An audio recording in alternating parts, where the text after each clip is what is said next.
Buenos días, o en realidad ya buenas tardes a todos los ponentes y asistentes a estas jornadas. Bienvenidos a esta última ponencia de las primeras jornadas de innovación educativa Litera. Esta intervención mía tiene el propósito de cerrar formalmente nuestras jornadas, que durante estos 2 días han reunido un conjunto valioso, plural, de propuestas en torno a la docencia de las humanidades en entornos digitales. Sin embargo, aunque con la ponencia se cierran las jornadas, no quiero tanto poner con ella un punto final como marcar un punto de inflexión en la evolución de nuestro grupo.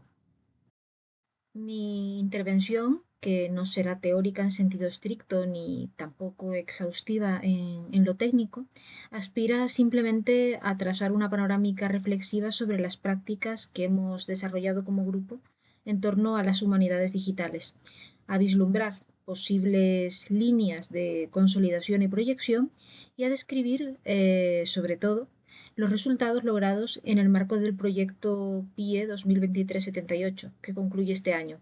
Por esa razón, voy a centrarme sobre todo en las aportaciones de quienes llevan en el grupo desde 2023 o como mucho desde 2024. Los puntos que vamos a tratar en nuestra intervención son los que tienen en la diapositiva. En primer lugar, una breve introducción o contextualización sobre la superación de las prácticas ligadas a la galaxia Gutenberg. En segundo lugar, un apartado dedicado al diseño de materiales didácticos por parte del profesorado, materiales didácticos digitales y cursos en línea masivos y abiertos. A continuación, un bloque dedicado al desarrollo por parte del alumnado de videoensayos y otras prácticas audiovisuales como el bibliotrailer, píldoras educativas en formato short, etc. Luego, un apartado dedicado al desarrollo de otras prácticas innovadoras en el aula, relacionadas, por ejemplo, con la gamificación, prácticas de creación literaria, la denominada escritura creativa y teatralizaciones. Y por último, unas conclusiones en las que haremos cierre de ciclo y reseñaremos las tareas pendientes. Vamos con ello. Empezamos con la introducción o contexto. El contexto en el que actualmente nos desenvolvemos, todos sabemos cuál es, pues en el mundo vivimos. Durante siglos las humanidades se han sostenido sobre un soporte material y simbólico que parecía inmutable. El texto impreso, la lectura lineal y la escritura como forma principal de expresión y de evaluación. El aula era, en consecuencia, un espacio de transmisión verbal, de diálogo pausado y de pensamiento estructurado sobre obras que compartían un mismo código tipográfico y también un mismo horizonte interpretativo. Esta configuración, sin embargo, ha comenzado a disolverse en las últimas décadas. El paso del universo textual tradicional al ecosistema digital no ha sido una transición neutra. Ha transformado los canales de acceso a la información, pero también los modos de leer, de escribir, de aprender y de comunicar.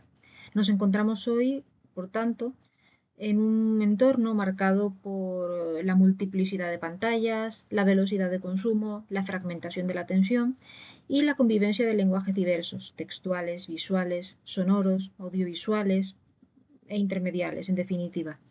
Este nuevo marco exige necesariamente una revisión profunda de nuestras prácticas docentes en el ámbito de las humanidades y particularmente en los estudios literarios a los que la mayoría nos dedicamos.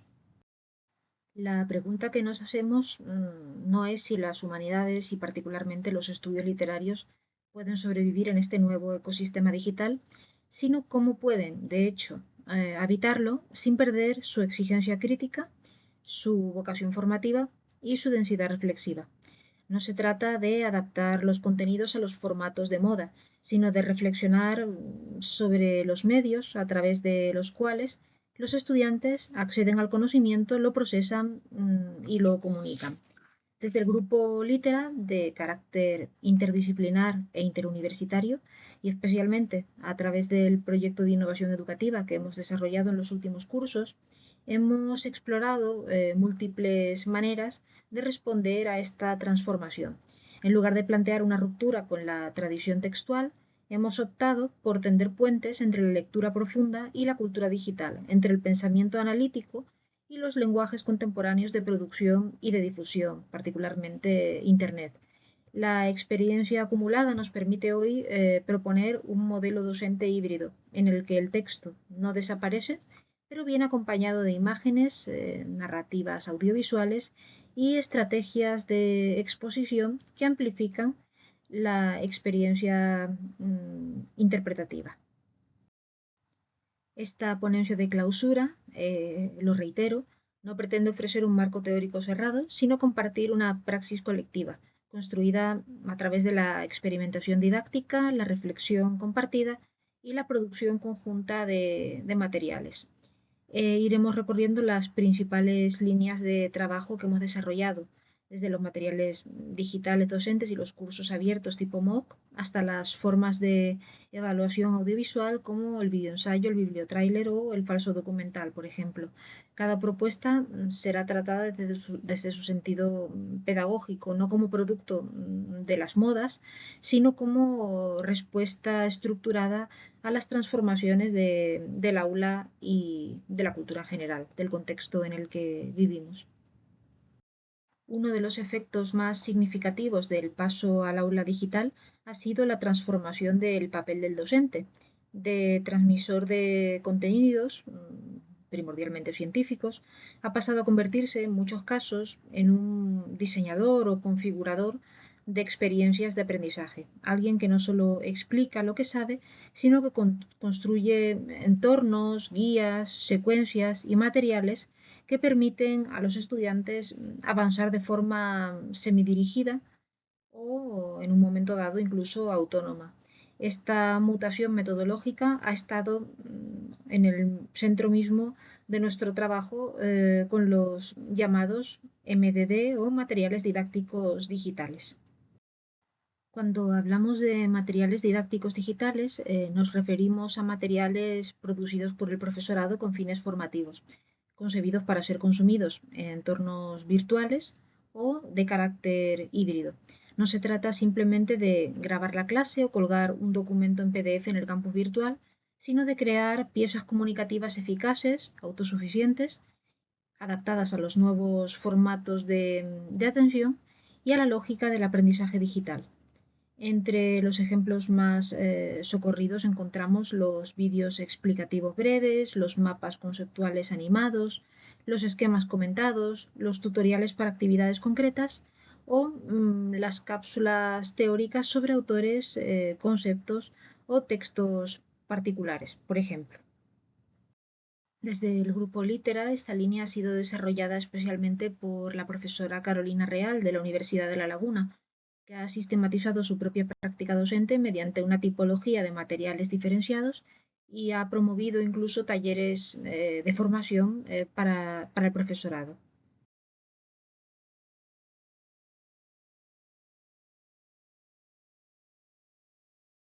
En el año 19 a.C., Virgilio terminaba una obra a la que le había dedicado 11 años de su vida.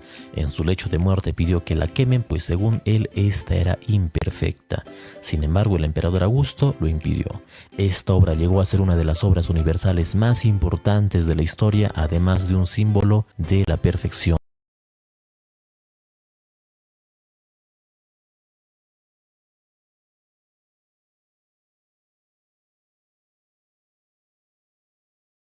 artística. Juno trata de detener al hijo de Venus, Eneas, después de la guerra de Troya, pues él y sus hombres habrían de fundar el Imperio Romano. Esto provoca que Eneas naufrague en Cartago, donde los acoge Dido, quien, provocada por Venus, se enamora de Eneas. En un banquete, Dido le pide a Eneas que cuente su travesía. El troyano cuenta entonces el episodio del caballo de Troya y cómo Ulises salió de él para incendiar esta ciudad. Recuerda también la muerte de Príamo y su hijo. Narra además la desaparición de su esposa Creusa, a quien busca, pero solo se le aparece su sombra y le revela que deberá fundar Roma. También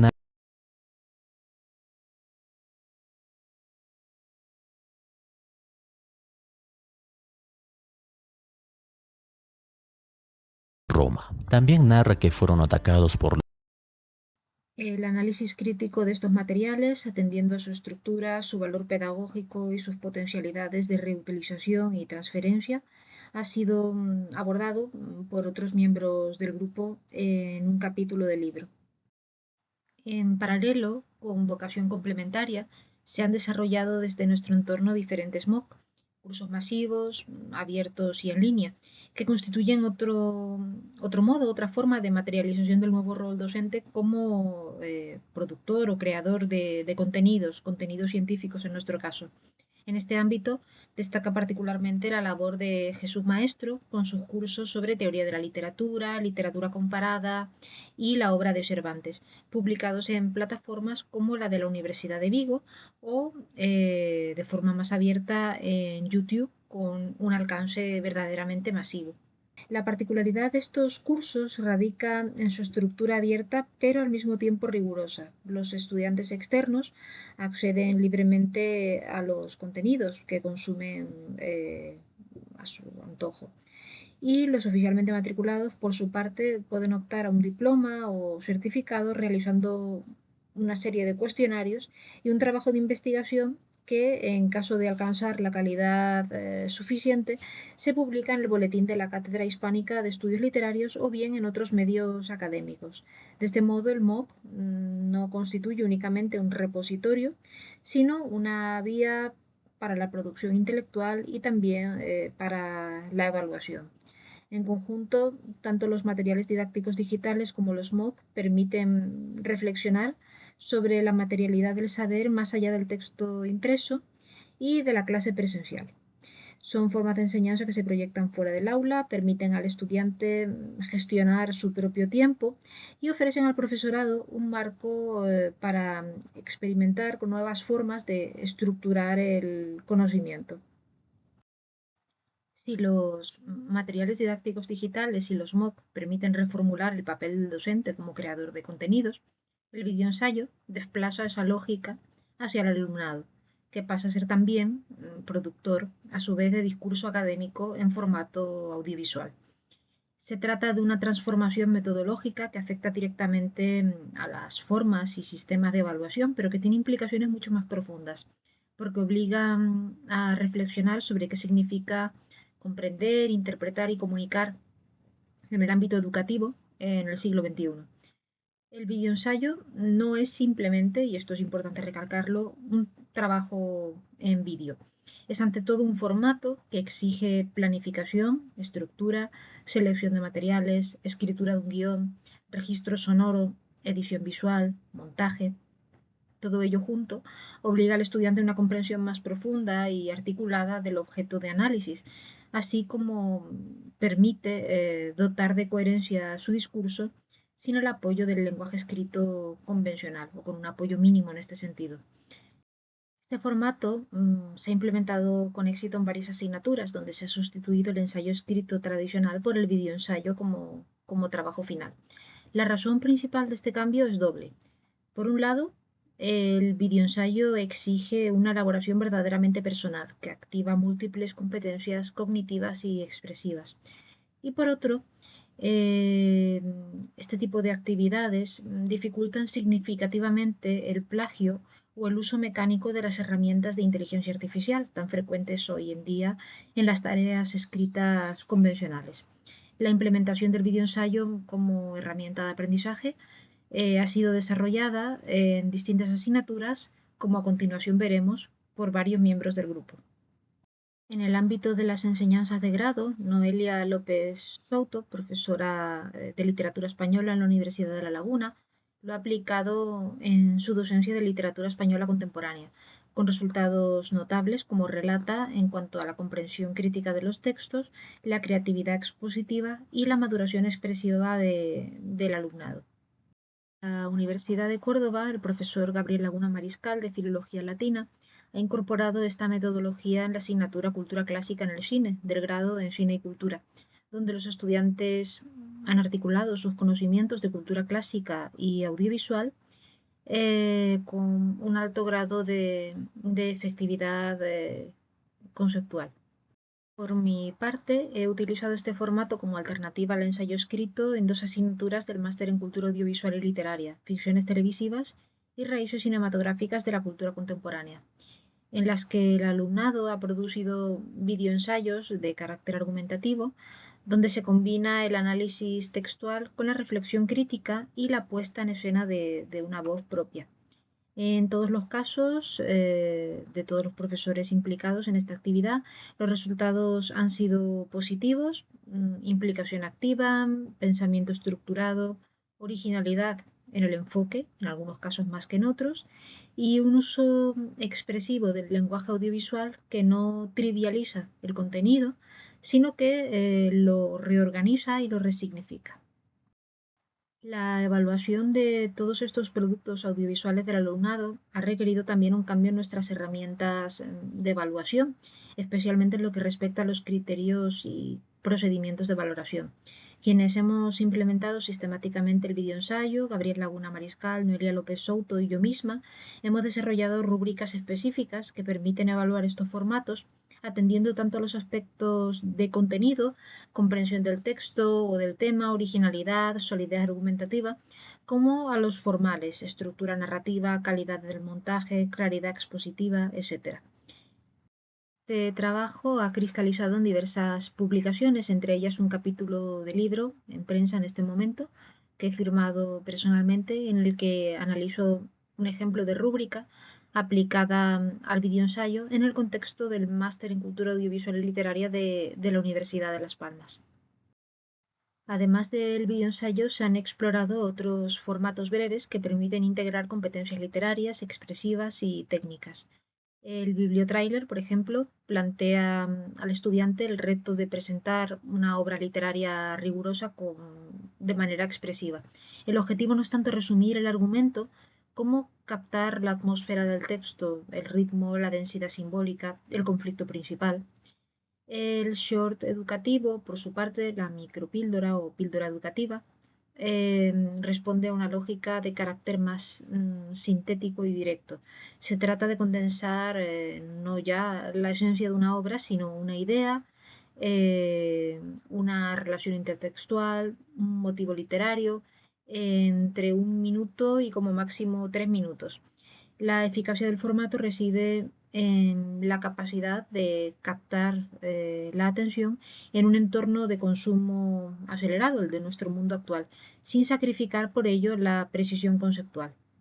El falso documental, en fin, explorado por Claudia Lora de la Universidad de La Laguna, en su experiencia, en este caso con el alumnado del grado en Humanidades de la Universidad de Cádiz, se encuentra por su extensión y su alcance más próximo que el bibliotráiler que al bibliotráiler y al short, al videoensayo. Los estudiantes, en el caso del falso documental, elaboran guiones en torno a grandes debates o problemáticas de la historia de la literatura y los presentan en forma de reportajes audiovisuales donde lo performativo y lo ensayístico se combinan. Todas estas prácticas audiovisuales fomentan el pensamiento crítico, la creatividad y también hacen visible el proceso cognitivo del estudiante. Al hablar frente a la cámara, al decidir qué fragmento usar, cómo narrarlo y cómo montarlo, el estudiante se enfrenta a preguntas fundamentales: ¿qué he entendido? ¿Cómo lo explico? ¿Por qué es relevante? Estos resultados audiovisuales, al igual que hemos comentado con respecto a los resultados de la actividad del videoensayo, no se prestan fácilmente al plagio ni al uso indiscriminado de inteligencia artificial. Requieren el uso de una voz auténtica, una presencia que razona, piensa y se expresa verbalmente. Y en eso radica su valor también ético en una universidad cada vez más automatizada y en un mundo también cada vez más automatizado. Junto a estas prácticas audiovisuales que acabamos de describir, cuyo alcance ha sido especialmente visible, hemos desarrollado también otras propuestas creativas en el aula, menos mediadas por la tecnología, pero igualmente centradas en la implicación activa del estudiante. Por un lado, los talleres de creación literaria han permitido introducir al alumnado en procesos de reinterpretación textual mediante ejercicios, por ejemplo, de reescritura, transformación de géneros, adaptación escénica, creación de voces narrativas. Estos ejercicios, que han partido de textos clásicos y también de textos contemporáneos de diversas literaturas, en algunos casos han servido como base para la producción de libros colectivos. En el ámbito de la literatura tenemos el caso de la serie Uncontact, libros elaborados en los talleres del profesor Ramón de Rubinat. En otras ocasiones el resultado ha sido no un libro o una serie de libros, sino un álbum de cromos mitológicos. Esta es la experiencia que nos ha propuesto este año Ángel Traver. Se trata de una actividad de carácter decididamente intermedial, donde de hecho también se integran recursos audiovisuales, vídeos, con código QR adhesivo y otros recursos sonoros, escritos. En fin, las textualidades que se ponen en juego en esta actividad son muy variadas. Por otro lado, la gamificación aplicada de forma sistemática por Carolina Real ha generado dinámicas de participación activa a través de juegos de rol, retos cooperativos, narrativas lúdicas en el aula.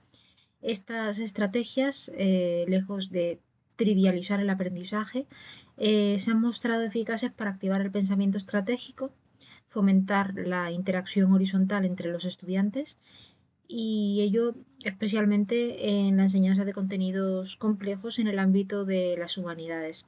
Se trata además de actividades que involucran también, por supuesto, el uso del audiovisual en el marco de ese contexto de gamificación. Finalmente, destacan las experiencias de dramatización en el aula llevadas a cabo a lo largo de sucesivos cursos por la profesora Luz García Fleitas, centradas en la propuesta que en estas jornadas nos transmite en los objetivos de desarrollo sostenible. A través de pequeñas representaciones escénicas, el alumnado transforma contenidos abstractos en conflictos dramatizados que permiten activar la empatía, la comprensión crítica y la dimensión ética del conocimiento. Aunque no siempre mediatizadas por vídeo, todas estas prácticas comparten con las del apartado anterior, las del videoensayo y otras prácticas audiovisuales, una misma lógica performativa y procesual. El saber se representa, se interpreta, se encarna, se materializa de alguna manera. En su conjunto, todas estas propuestas buscan desplazar el interés del producto final al proceso de elaboración, de la repetición, de la pura repetición, al pensamiento crítico, del examen o prueba a la construcción compartida de sentido. En conclusión, como decíamos al principio, con esta intervención pretendíamos no solo clausurar las jornadas, sino también marcar simbólicamente el final de un ciclo de trabajo colectivo en torno a la renovación metodológica de la enseñanza de las humanidades. A lo largo de estos años hemos impulsado proyectos muy diversos, desde MOOC y materiales didácticos digitales, hasta prácticas creativas de carácter audiovisual y talleres de creación literaria, que han aspirado todos ellos a transformar el aula en un espacio de experimentación, reflexión crítica y de producción significativa. El verdadero desafío ahora es dar forma y continuidad a lo que ya hemos iniciado, consolidar las metodologías que han demostrado mayor eficacia y abrir nuevas líneas de exploración, particularmente en relación con la inteligencia artificial. No basta con innovar puntualmente, es necesario integrar estas prácticas en los proyectos docentes, compartir los resultados, establecer redes de colaboración y seguir reflexionando sobre nuestro lugar como docentes y mediadores, transductores, en un entorno digital que evoluciona constantemente. Quedan, por tanto, tareas pendientes. sistematizar las experiencias, evaluar su impacto a largo plazo, publicar más resultados y formalizar algunas propuestas que han funcionado de manera piloto. También es clave atender a la formación del profesorado, reflexionar más profundamente sobre los modos de evaluar en la era de la inteligencia artificial generativa y mantener una mirada crítica sobre lo digital, evitando dos escollos, tanto el rechazo tecnológico como la adopción acrítica de herramientas tecnológicas. Este ciclo se cierra, sí, pero no con un punto final, sino con un impulso hacia la continuidad, que el Grupo Litera, en su renovada configuración interdisciplinar e interuniversitaria, con nuevos miembros incorporados en 2025, de la Universidad de las Bahamas, de Salamanca, de Valladolid, de Burgos, de Jaime I, asumirá como reto para los próximos cursos. Lo digital no es el destino meramente, sino el contexto cambiante en el que seguimos enseñando a leer, a pensar, a interpretar y a crear de muy diversas maneras. Esa sigue y seguirá siendo nuestra tarea. Y esto sería todo. Muchas gracias por su atención y ya saben dónde pueden encontrarme.